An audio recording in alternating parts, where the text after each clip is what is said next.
Imagine करो तुम एक वर्चुअल गेम खेलते हो और तुम्हारा उसमें कोई भी मुकाबला नहीं कर सकता, और एक दिन किसी रीजन की वजह से तुम उसमें फंस कर रह जाते हो, तो आखिर तुम क्या करोगे? तो चलो देखते हैं कि हमारा मेन कैरेक्टर क्या करता है। वीडियो की शुरुआत में हमें एक गेम के बारे में बताया जाता है जिसका नाम ड्राइव मसवेल मल्टीप्लेयर ऑनलाइन गेम होता है, और बताया जाता है इस गेम को DMMO RPG के नाम से भी जाना जाता है। ये एक ऐसा गेम है जिसमें आप वर्चुअल वर्ल्ड को एंजॉय कर सकते हैं, और बताया जाता है ये गेम सन 2126 में लॉन्च हुआ था, और इसके एक्सपेंसिव मैप और इसके अजीबोगरीब हाइप के कारण ये गेम जापान में सबसे ज्यादा पॉपुलर हो गया था, और अब 2 साल बाद ये बैन होने वाला है। और फिर हम देखते हैं कुछ वॉरियर्स को जो कि किसी से लड़ने के लिए जा रहे होते हैं, और ये गेम में होता है, और तभी काफी सारे स्कल आर्मी उनकी तरफ आगे बढ़ने लगती है। वो वॉरियर्स कूद पड़ते हैं उन सभी स्कल मॉन्स्टर्स को मारने के लिए, और वो सभी मिलकर काफी आसानी से उन सभी मॉन्स्टर को मार देते हैं।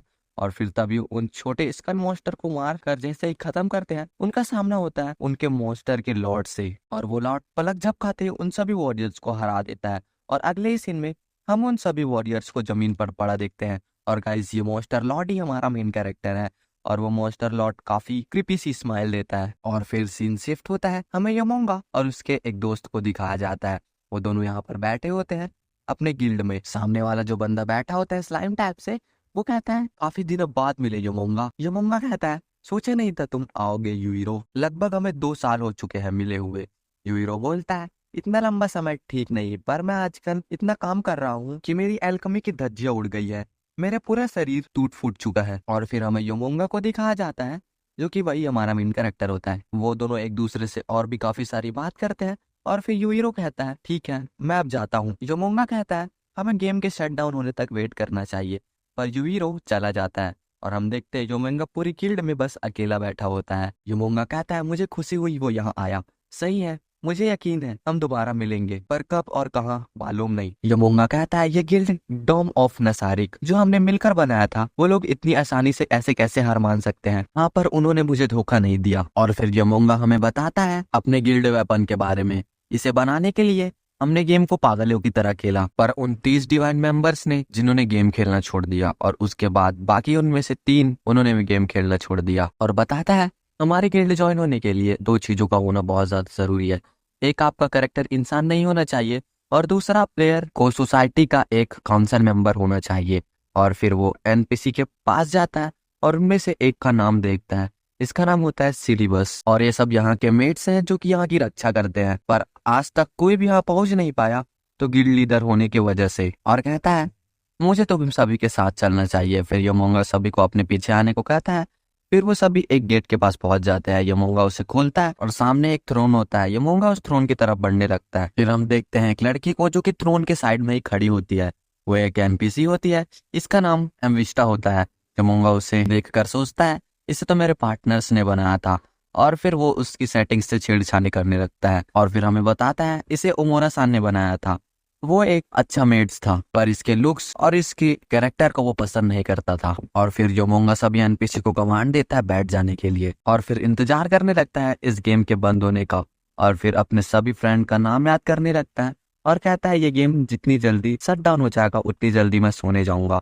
मुझे सुबह 4 बजे उठना भी तो है, और वापस काम में जाना है, इससे मेरे जॉब पर काफी असर पड़ेगा। और फिर काउंटडाउन शुरू हो जाता है, पर हम देखते हैं गेम बंद नहीं होता। और यहाँ यमोंगा सोच में पड़ जाता है क्या उन्होंने सर्वाइवल शट डाउन नहीं किया। और हम देखते हैं यमोंगा किसी को कॉल या मैसेज भी नहीं कर पा रहा होता। वो परेशान हो जाता है और कहता है ये सब आखिर हो क्या रहा है। और तभी एनपीसी बोलती है क्या बात है लॉर्ड यमोंगा। और एनपीसी को बोलता हुआ देखकर यमोंगा काफी ज्यादा हैरान हो जाता है। वो लड़की पूछती है मैं आपकी कोई मदद कर सकती हूँ लॉर्ड यमोंगा। यमोंगा बोलता है ये कैसे हो सकता है, एनपीसीज बोल कैसे सकते हैं, इस गेम में ऐसा कोई फंक्शन नहीं था। और कहता है जीएम कॉल फंक्शन काम नहीं कर रहा। वो लड़की कहती है माफी चाहूंगी यमोंगा, पर आपके सवाल का मेरे पास कोई जवाब नहीं है।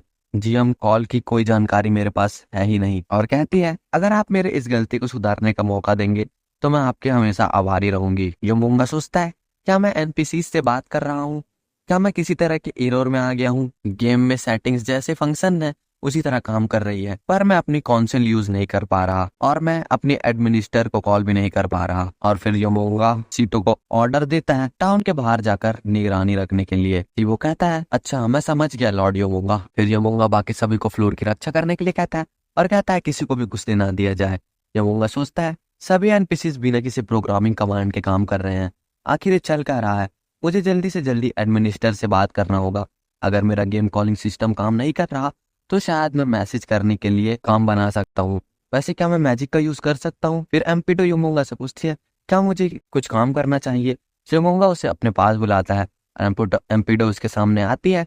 युमोंगा सोचता है इस गेम में स्मेलिंग सिस्टम नहीं था और कहता है एमपी2 क्या तो मैं छू कर देख सकता हूँ? फिर योमोंगा उसे टच कर कर देखता है और कहता है मुझे कोई एनपीसी नहीं लग रहा जो प्रोग्राम से चलती है, ये तो मुझे जिंदा लग रहे हैं। योमोंगा कहता है ठीक है, अब आखिरी टेस्ट, क्या मैं तुम्हारे चेस्ट को टच कर कर देख सकता हूँ? एमपीडो फिर मान जाती है। योमोंगा उसके चेस्ट को छू कर देखता है और कहता है शायद मैं इस तरह इस एरर के बाद 18+ काम कर सकता हूँ। इसका यह मतलब नहीं कि एमपीडो जिंदा है और ये DMMORPG होने का चांस काफी कम है, तो ये वर्चुअल वर्ल्ड है, एक असली दुनिया में बदल गई है। लेकिन ये नामुमकिन है। पर एनपीसी से बात करना, उसके इमोशंस और उसे टच कर पाना, ये सभी चीजें इस गेम में प्रोग्राम नहीं की जा सकती। फिर योमोंगस एल्पिडो से कहता है 4th और 8th फ्लोर के गार्ड्स को छोड़कर बाकी सभी को 6th फ्लोर में मिलने के लिए बोलो पिछले 1 घंटे में। एम्पिडो कहती है ठीक है और वहां से चले जाती है। एम्पिडो के जाने के बाद योमोंगा कहता है मैंने क्या कर दिया? मैंने डाबुडो सान के बनाए एनपीसी को और भी बुरा कर दिया। छोड़ो, इसके बारे में बाद में सोचेंगे, अभी मुझे और भी काम करना है। फिर वो खुद को कहीं और टेलीपोर्टेशन कर लेता है और अपने मन में सोचता है ये तो काम कर रहा है। मेरे ख्याल से रिंग टेलीपोर्टेशन फंक्शन बिल्कुल सही काम कर रहा है, मतलब इसका इस्तेमाल मैं कर सकता हूँ। लगता है एल्पिडो और बाकी सभी ओरिजिनल सिस्टम की तरह लॉयल हैं, पर बाकी एनपीसीज का क्या? और फिर वो एक जगह जाता है जिसका नाम टाउन डार्क एविल्स होता है। वो बताता है इसे जागामी ने बनाया था, यहाँ जरूर कोई गार्ड होगा। और तभी दूसरी तरफ से एक बच्चा कूद कर आता है, इसका नाम ओडा है। ओडा कहता है वेलकम लॉर्ड योमोंगा, आपका 6th फ्लोर में स्वागत है, जिसकी सुरक्षा हम करते हैं। योमोंगा कहता है ओडा तुम कुछ देर के लिए समझो कि मैं एक दुश्मन हूँ। ओडा कहता है क्या आप पे क्या बोल रहे हैं? आप तो ग्रेट टॉम ऑफ द डेक्सरेक्ट के लॉर्ड हैं, आपको कोई अपना दुश्मन कैसे मानेगा? योमोंगा कहता है वैसे तुम्हारे साथी कहाँ हैं? ओडा कहता है अरे तुम लॉर्ड योमोंगा को इंतजार करवा रहे हो, जो कि ठीक नहीं है, जल्दी आ नीचे आओ। मारे कहता है मैं नहीं आ सकती सेज। ओडा कहता है जल्दी आओ, नहीं तो लॉर्ड योमोंगा तुम्हें पनिशमेंट देंगे।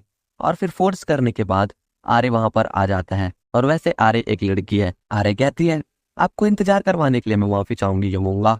योमोंगा कहता है मैं यहाँ इसलिए आया हूँ ताकि तुम दोनों मेरी मदद कर सको। मारे ओडा से पूछती है क्या ये वही लेजेंडरी आइटम है जो सिर्फ लॉर्ड मोयोंगा यूज कर सकते हैं? योमोंगा कहता है सही कहा, ये सभी गिल्ड्स का सबसे ताकतवर आइटम है, इसे हम सभी ने मिलकर बनाया था। और उसकी बाकी डिटेल्स देता है और बताता है इसकी ताकत किसी भी गॉड लेवल आइटम से ऊपर है। योमोंगा कहता है वैसे मुझे इसका एक टेस्ट करना है। ओडा कहता है ठीक है, हम अभी तैयार हो जाते हैं। योमोंगा बताता है और मैंने यहाँ सारे गार्ड्स को कहा है कि वो 1 घंटे में यहाँ पर आ जाए। और फिर योमोंगा अपने मन में सोचता है आपको इस गेम में मैजिक करने के लिए अपने काउंटलेट्स को क्लिक करना पड़ता है, पर अभी काउंटलेट है ही नहीं, तो शायद अगर मैं फोकस करूँ तो मैं मैजिक कर सकता हूँ और मैं अपने मैजिक को महसूस भी कर सकता हूँ। ये सच में काफी कूल है। और अपने मैजिक करके एक मॉन्स्टर बना देता है। फिर वो ऑरा से कहता है क्या तुम इसे लड़ना चाहोगे ऑरा? ऑरा हाँ कहता है। मारे उसे मॉन्स्टर को देखकर डर जाती है और कहती है मुझे काम याद आ गया, मैं आती हूँ। पर ऑरा उसे रोक देता है। फिर वो दोनों उस मॉन्स्टर के सामने जाकर खड़े हो जाते हैं। योमोंगा कहता है अपने मॉन्स्टर से कि उन पर हमला करो और उनकी लड़ाई शुरू हो जाती है। हम देखते हैं ऑरा और मारे मिलकर उस मॉन्स्टर को हरा देते हैं। योमोंगा कहता है मुझे लगा ही था इन दोनों के लिए इसे हराना काफी ज्यादा आसान होगा और मेरी मैजिक स्किल्स भी काफी ज्यादा अच्छे से काम कर रही है। फिर योमोंगा सीपस को कांटेक्ट करने के लिए कोशिश करता है। सीपस से पूछता है तुमने वहां क्या देखा? सीपस कहता है वैसे यहाँ थोड़ी प्रॉब्लम है। योमोंगा कहता है मैंने बाकी सब गार्ड्स को 6th फ्लोर पर मिलने के लिए कहा है, तुम भी वही जल्दी से आओ। और तभी हम एक टेलीपोर्टेशन गेट को ओपन होता हुआ देखते हैं। उसमें से एक लड़की निकलती है। वो कहती है क्या मैं पहले आ गई? योमोंगा अपने मन में सोचता है मुझे नहीं पता इस दुनिया में क्या चल रहा है, लेकिन मुझे ऐसा लगता है कि ये एनपीसी से भी ज्यादा वफादार है, तो फिर मुझे इनके सामने प्रॉपर लॉर्ड जैसा पेश आना होगा और मुझे इस दुनिया की जानकारी इकट्ठी करनी होगी।